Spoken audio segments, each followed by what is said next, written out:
ఏం పేరు నీ పేరు? తండ్రి పేరు? నీ వయసు? కులం ఏంటి? ఎవరు మీది? ఏం చేస్తుంటావు? వ్యవసాయం చేస్తుంటావా? ఎక్కడి నుంచి తీసుకొస్తున్నావు? ఎక్కడికి తీసుకెళ్తావు?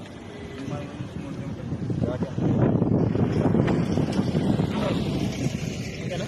జస్ట్ నీ పేరేం పేరు బాబు? తండ్రి పేరు? వయసు? కులం ఏంటి? ఏం చేస్తుంటావు? ఇది ఎక్కడ తీసుకున్నావు? ఎక్కడ తీసుకెళ్తున్నావు? ఎక్కడ తీసుకెళ్తున్నావు? సరే సరే. ఇక్కడేం పేరు? తండ్రి పేరు? మీ వయసు? కులము? ఏమి మీది? ఇది ఎక్కడ తీసుకున్నారు? ఎక్కడికి వెళ్తుంది? ఎక్కడికి తీసుకెళ్తున్నావు? ఏం పేరు బాబు? తండ్రి పేరు? వయసు?